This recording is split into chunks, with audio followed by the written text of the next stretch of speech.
So I know. yeah, I that is, I got to get it together, girl. Okay, it's connecting to Facebook.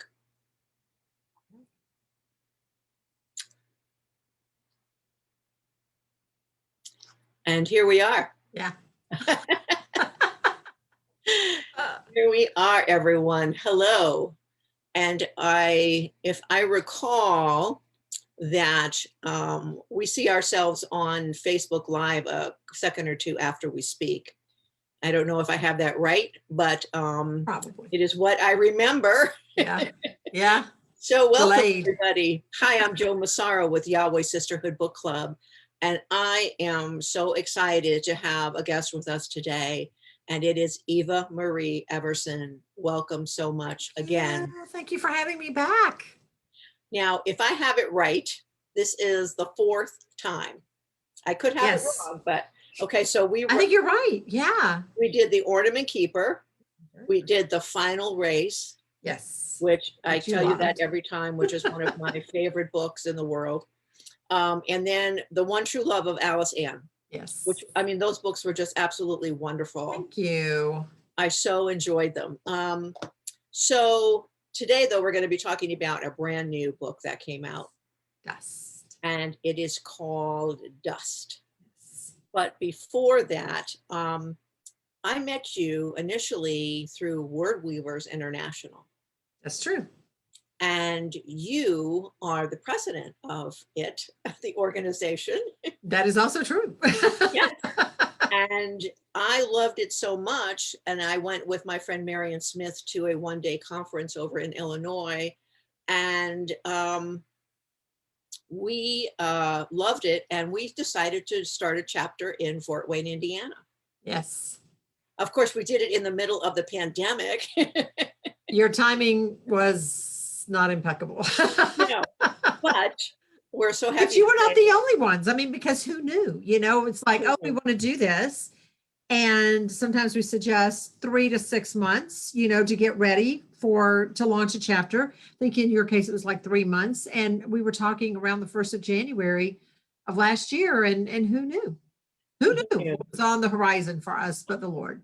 So maybe you could take a second before we start talking about your book and tell us about Word Weavers and how people can find out more about that. Sure. So for all you aspiring writers out there, Word Weavers International was formed in March of 1997. There were 5 of us who gathered around a dining room table in Longwood, Florida, and we were all writer wannabes. We wrote in some capacity. I wrote for a children's ministry. Someone else wrote for the president of Cru, which is Campus Crusade for Christ. We had another member who had written a book specifically for people who were dealing with Huntington's disease, and another lady who wrote a lot. She was, you know, well published in devotionals for, I think it was called Tapestry Magazine, if I remember correctly. It's like 24 years ago, I think now.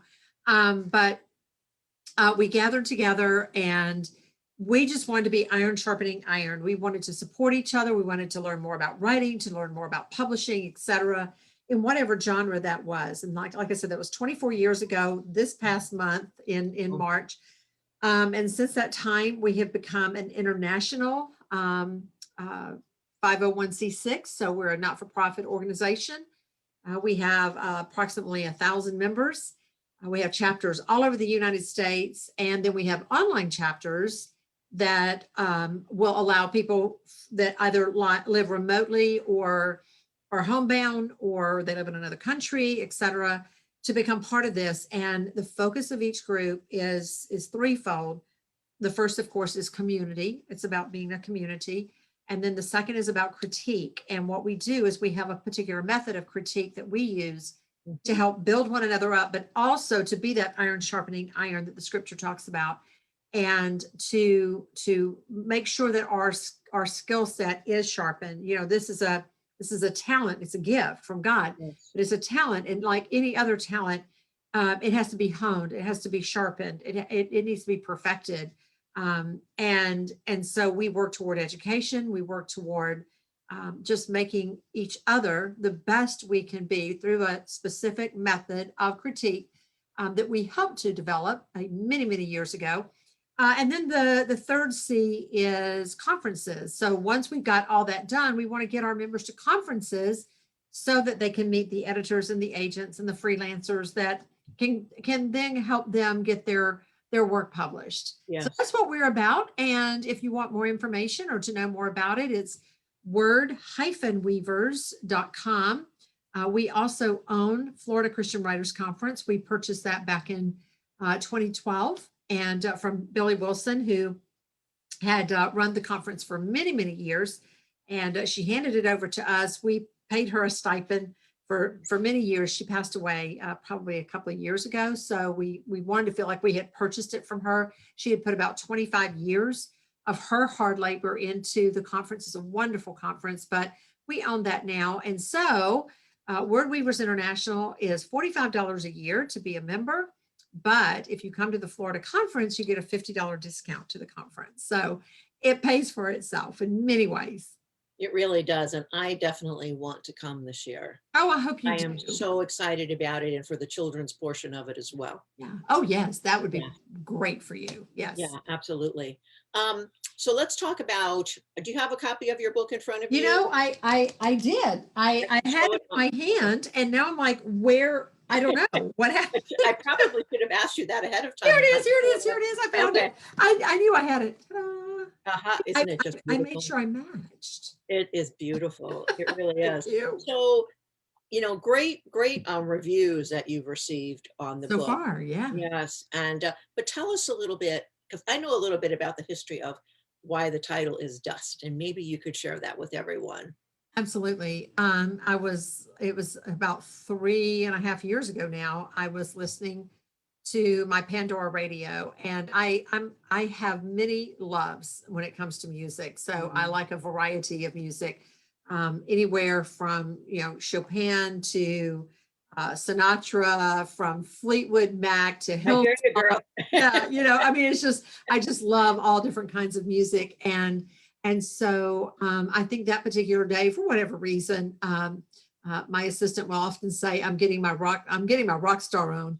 I was listening to music of the 70s. It was probably the Fleetwood Mac or, maybe the Moody Blues. I don't know, but it was one of those two stations. And the song Dust in the Wind came on. And as I was listening to it, it just kind of took me back to a particular time and a place in the 1970s, mid to late 1970s. And I let those words sink in. All we are is dust in the wind. And it's just all of a sudden I had this, between all these things that kind of came together, I had a plot and I started writing. And it began with the line, something along the lines of, I never received a real proposal from my husband. Well, not really. And that was actually based on truth. And then I just kind of ran with it from there. But it took me 2.5 years to write it. And so that's why I said it's been quite a journey. This was the hardest book I've ever had to write. Not had to write, but ever wrote. I wondered as I was reading it if it had been based upon maybe you in part, or someone you knew, or so many different parts of it. The characters were so beautifully written. When I read your book, this is what I say: when I grow up, I want to write like Eva Marie. Thank you. Thank you. And the answer to that question is yes and no. Westley was actually formed out of a couple of people that I knew, a couple of men that I knew from that time period. And one in particular that I always thought had a kind of an uncanny resemblance to Barry Gibb. And so that's actually mentioned. And then I went looking for a picture of Barry Gibb from like 1977. And I found a photo of himself and of him and his wife, who was his wife for many, many years. But, I think it was. She was very beautiful too, if I yeah, recall. she was. And yet she had a girl next door kind of quality to her. Mhm. And as soon as I saw this picture, I said, oh my gosh, there's Allison. And then what I did was I started looking for photos of Allison growing up. So then I was like, okay, so she would have been, X age at this year. And I started looking those kind of photos up. And I literally built her, and then what she would have looked like as a young mother and, even older. But the the character Cindy Campbell was probably the one that was the biggest surprise to me. I knew she had to exist, but I never intended to go so deep with her. And I called a friend of mine who is a mental health counselor and said, okay, I want to lay all this out. I'm going to, let's pretend I am Cindy and this is um, my counseling session. And so we kind of laid it all out like that. And she said, who whose victim will she be next? Mm, And I said, what? And she said, whose victim will she be next? Cindy will always be a victim yeah. until she pulls herself up by her bootstraps and gets some help and says, I will not be a victim any longer. And I can still see this. I was sitting right where I'm sitting right now, and we were on the phone, and I just literally like collapsed in this chair. I was just like, wow.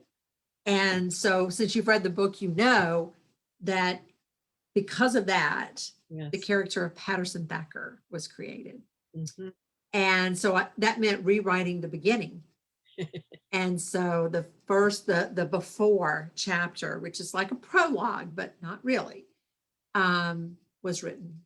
So I have a before and after rather than a prologue and an epilogue.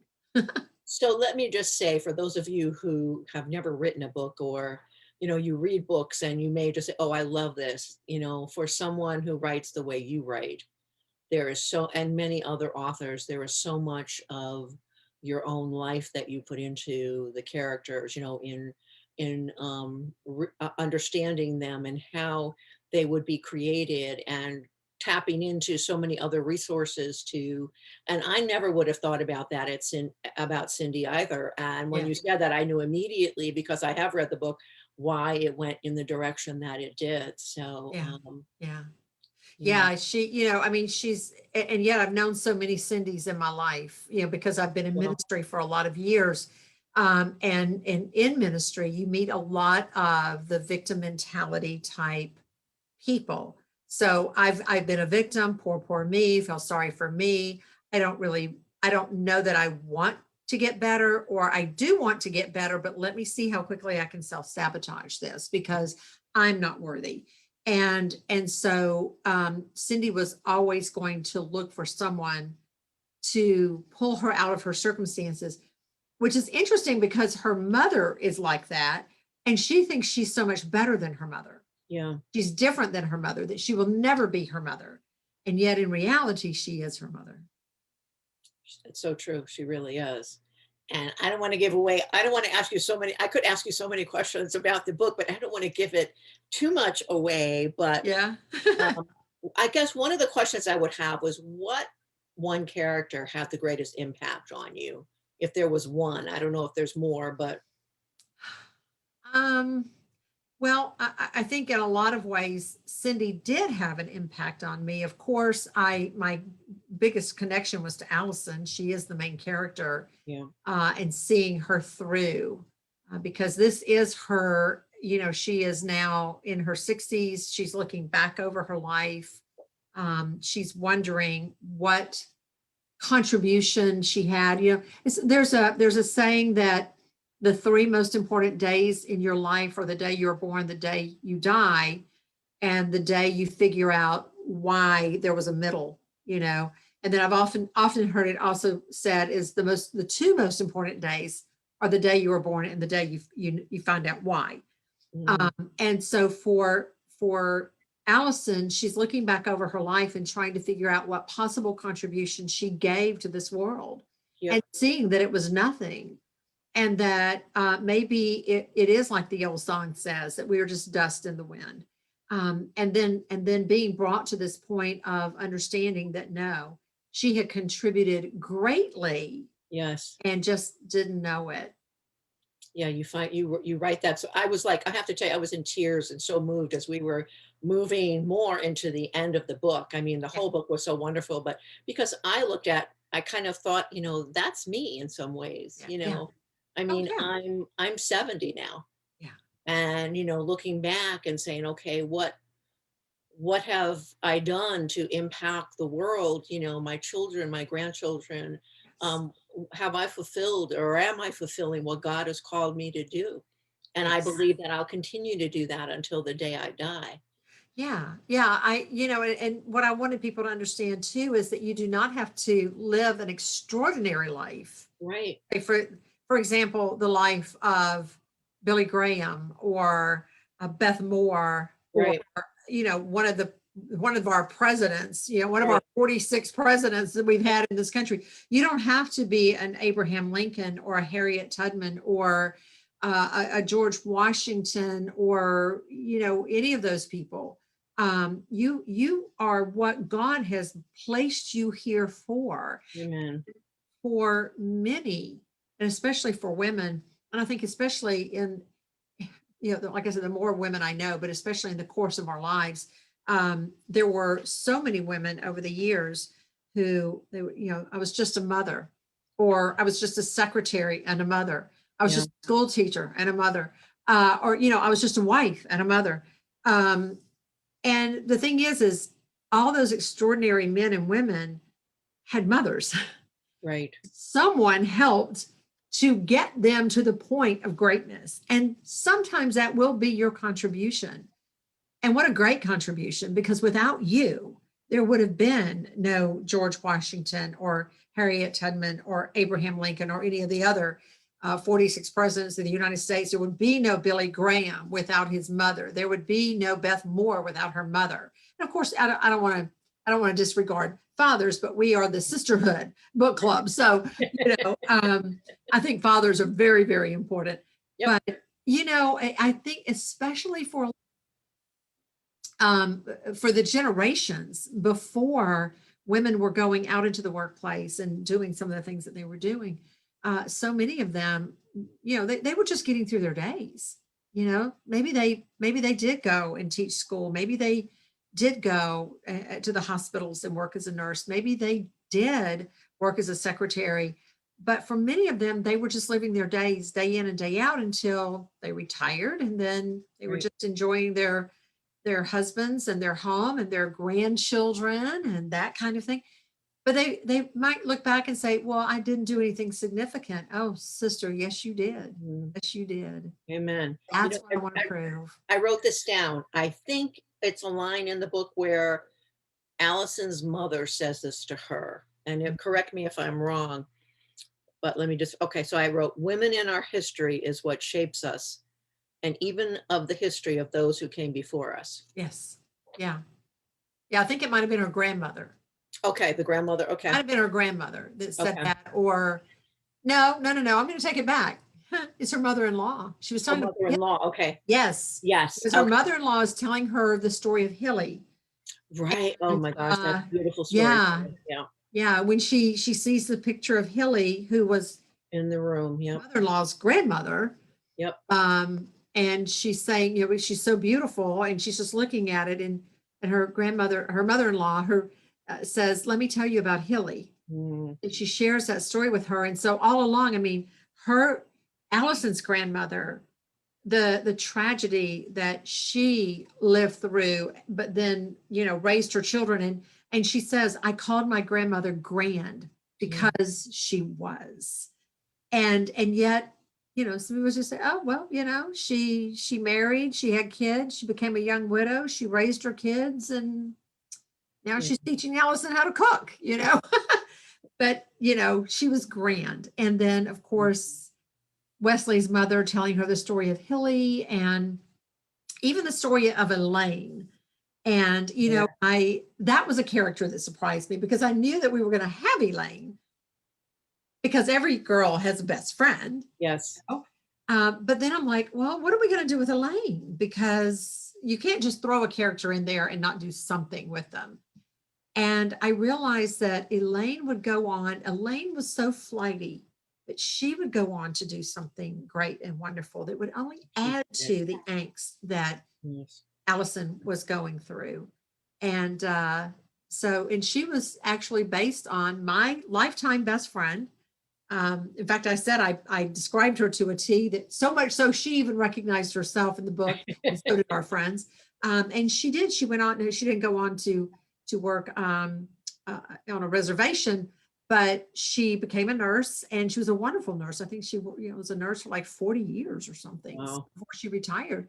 I mean, what a wonderful contribution to the world she became. Most definitely. I guess one of the things I always love about reading your books are there's always either movies or music or a TV. You had some older TV shows in this, Yes. and I was like, oh my gosh, I remember this. Yes. Yeah. Yeah. It starts off talking about Match Game 77. Yeah. Um, so we are, what else would you want someone to know about this book? I know we've talked a little bit about it, and I always give the option for the author if they want to say something else, because I don't want to give a lot away. Let me just say this, it's a beautiful, beautiful story. Thank you. And when I said earlier that when I grow up, I want to write as well as you, believe me, I mean that with all my heart. Thank It's you. just so the words just kind of like you can't put the book down, and that's what I love about it as well. What Thanks. would you say to somebody else if you wanted to share anything else about the book? Well, one of the things I think, the themes that is certainly prevalent through the book is about forgiveness. Mhm. Um, and it says this on the back cover, so I'm not giving anything away, but Yes. Allison is 19 years old. She's madly in love with Wesley. He just kind of dropped into her life, and she's not been one to date a lot. In high school, she was a little more withdrawn. She kind of stays that way throughout the whole book. She's not one to run around and be little Miss Social Butterfly. But she, has some insecurities of her own, and this wonderfully handsome, vivacious man comes into her life, and she just falls madly in love, and they get married. And before they marry, he wants her to move across the state of Georgia with him because he's been offered a job. But what he does not tell her is that he has a child that lives across the state of Georgia.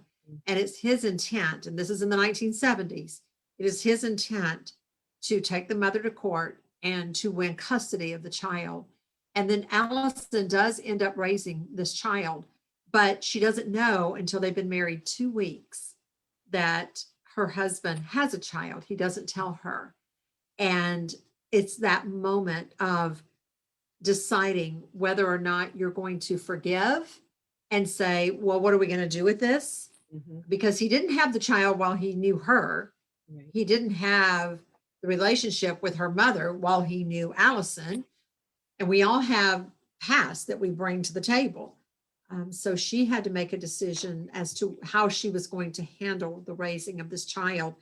And I think that's also critical because so many of us, myself included, have been in the position of bringing children into our hearts and into our homes that we did not give birth to. And it's not the child's fault. It's not, you don't take this out on children Right. that their parents made a mistake, whether that was getting married or having, getting pregnant or whatever it was, getting a divorce, it doesn't matter. Whatever caused them to now not be living together is not the fault of the child. They are children. And my mother believed that the greatest ministry we would ever have, any of us, was to a child. Jesus said, if you harm one of these, it is better for a man to have a millstone tied around his neck and be thrown into the sea. And that was a frightening thing for Jews. That was a very frightening thing. That's how critical it was to Jesus, how we treated children. And I love the line that says, that when Jesus says in Matthew, that, when he was loving this child, and he said, don't you know that their angels see the face of my Father in heaven? And this is how precious children are to him. And so how we treat these children that come into our lives is so is precious and it's critical, and it is an opportunity for you to pour into a human life in ways that you may never ever quite comprehend the measure that you pour into that life. It can be, I mean, you can be a mother, you can be a neighbor, you can be an aunt or a niece or what, it doesn't matter. But there we have a couple of young girls in our neighborhood that are so precious to us. They're sisters and they're so precious to us. And if I don't do anything but smile once a week, if I see one of them out in the cul-de-sac and wave and say, "Hey, how are you?" I just want them to know that I think they're beautiful and they're precious and they're loved. Amen. I have to tell you that, my husband and myself have, over so many years, have said, oh, here's another a child adopted into our family, Yes. because you meet so many. Yes. And some of them are adults and in a place where, where they're searching, and it might be someone young, but I believe it's so important for us to be Yeah. open up. Everybody just needs to be loved. Yeah. And so I felt like that was a very important part of the book, was her overlooking. And I don't know about you, but didn't you just love Miss Justine? I just love Miss Justine. And I Miss wanted to Justine sit just down kind of tells her, with shake it off and let's start over, I wanted to sit down with her and hang out and have some tea and just listen Yeah. to her. Yeah. She's awesome. Yeah. And she was based on a real woman in my life who Okay. passed away last year. But she was the mother that God brought me after I married my husband, Wow. because my mother was 4 hours away. And this woman truly just, oh, such a delight. But she took no nonsense. And the world is a little bit poor with her having left, and heaven's a whole lot richer. Amen to that. Okay, so we are actually taping this and it's Holy Thursday, what we call Holy Thursday, and tomorrow is Good Friday, and then Sunday is Easter, and it is a time of, I was looking at, we're studying in a life group that my husband and I facilitate, Easter and all of the aspects of coming up to Easter, and then, what happens tomorrow and over the next few days. And I was thinking about when I was a kid, I what I knew of Easter was I got some new clothes, and on Sunday we had a big dinner and, got all the Easter baskets. Oh, yes. And even as a younger adult, I didn't understand the impact of what had happened and what, the word of God tells us. Yes. Sure. And to think about what he truly, truly went through. And we can only imagine. I mean, I was telling you, I watched a video today that really, and I saw the Passion of the Christ, obviously, and watched a video today of what it looked like to have someone beaten the way that he was. Yeah. Yeah. Awful. And it's just absolutely terrible. And then I think about how much he loves us, that he not only took the sins from the past, the sins of that day, and the sins of the future on his shoulders. Mhm. So he didn't just get crucified, Yeah. he had all of those sins. And I The just, weight of it. Yeah. can you, words, there's no words. Yeah. And so what, um, what could you say to somebody who might hear this and say, well, I'm not sure what you're talking about, or I never truly understood what Easter was about. Is there something you might want to share with them? Um, sometimes over the years you get asked the question, how do you celebrate Easter, or how do you what do you do on Easter, that kind of a thing. And my answer has always been, as a believer, Easter is every single day of my life, Mhm. because I celebrate the fact, not just that he was crucified, dead and buried, as the Nicene Creed says, Yes. but that he did rise again, because in conquering death, he was then able to become the living God and to draw people to him. Had he died and been buried, and we can still go visit where his bones are, Yep. it would not make this story any more spectacular than the Buddha or Confucius, or any god that is made of stone, or was born and lived and died and was buried, and that's it. Jesus is set apart in that he rose again, and the evidence of that is overwhelming.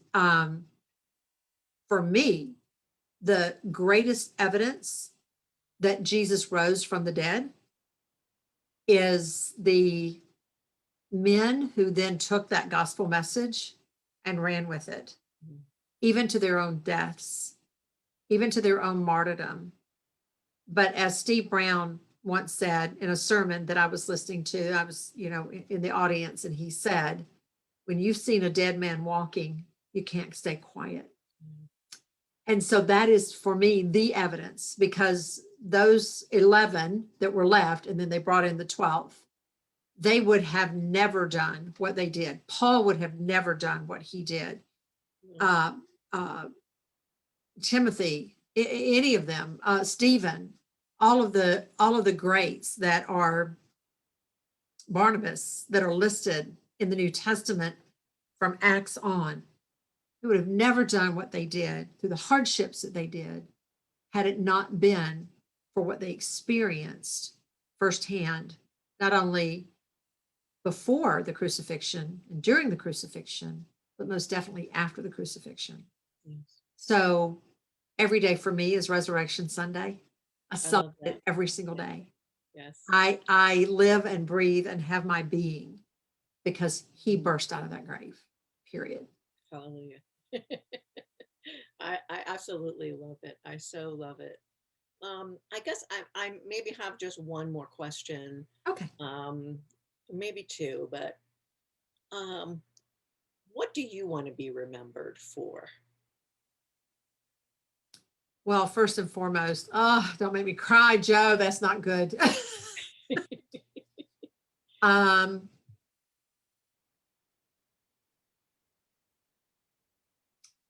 That I love God. Mm-hmm. And that I am a person redeemed. It's, I know that when you know someone as a believer, it's very difficult to imagine them as a sinner who was absolutely paralyzed by the muck and the mire of her life. But I was. I truly, truly was. Very few people know how bad it got for me.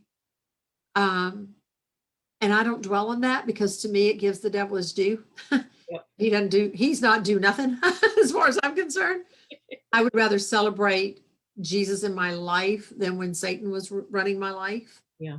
So I don't spend a whole lot of time on that, but I do first and foremost want to be remembered as a child of God. And then the second thing that is the most important to me is being a good wife and a good mother and a good grandmother. Those relationships to me are everything, absolutely everything. And then I think thirdly, I used to say that on my tombstone, I wanted to say she wrote some books. But when I speak, when I give keynotes and that kind of thing, I always begin with, I want to tell you a story. My whole life, I've just told stories. They've just always been in my head, and I just tell stories. And there's a difference between, of course, the stories that I tell that are true and like us that are not. But now I've said, on my tombstone, I want it to read, I want to tell you a story. And of course, all of it just points to the greatest story ever told. It sure does. That's just all there is for me. Well, I can so understand that and feel it, because I know where my life was, and I always say my theme song was Searching for Love in All the Wrong Places. There you go. That's where my life was. Yeah. for many years. And I was almost that person who could have taken a different road Yeah. if it had not been for putting God putting my husband in my path. And I'll say this to my children: I'm not sure where I would be today if it Yeah. wasn't for the Lord. Oh, absolutely. There's no doubt. There's no Yeah. doubt. I mean, and especially, like we hear stories from Kay Arthur and Joyce Meyer and Liz Curtis Higgs, and they Yep. just talk about, the muck and the mire that their lives were in. And I'm just like, yep, Yep. yep. Been there. But I looked like I had it all together. Oh yeah, me too. Yeah. I so did not. Yeah. And I even say, I don't like the person I was. I look back on that person, I think you were really not a nice person. Yeah. I look back and I'll say, I can't believe you did some of the Yeah. things that you Yeah. did Yeah. and the decisions that you made. And again, you know what? I am so grateful to the Lord because my life and the life of, my children, my grandchildren, Mhm. that they have changed over the years. And I'm still believing for, salvation for many of my family members. Mhm. Yeah. And, but I never give up. Nope. We don't give up, do we? Nope. Nope. We just keep going. Strong women. Onward, yes. Some strong women. Yes. Um, I, I can't say it enough how much I love hanging out with you and You. learning more about you and your books. Hold up your book one more time, if you would. Dust is the book, Eva Marie Everson. It's a novel. It's a beautiful book. You want to read it. And I love the cover as well. Yes, I love that spine. It's so pretty. It's a Yes. nice book. It's a good book. So you're not just reading something that's, under 100 pages. No. It's a it's yeah, it's a The lot longest of book work I in ever there. wrote. Yeah. Yeah. Yeah. Yeah. It was, I think, 125,000 words. Yes, a And there's lot of work. That's a lot of words. 370 pages. Yes, Yes. that's a lot of words. Yeah. Well, on behalf of Yahweh Sisterhood Book Club, thank you so much. Thank Um, you. so I'm going to end this, and if I cut you off, I so apologize. All right. But I I've been will. cut off before. I will get in touch with you afterwards. And blessings to everyone. Thank you so much, and have Amen. Happy a Easter. happy Easter, everyone.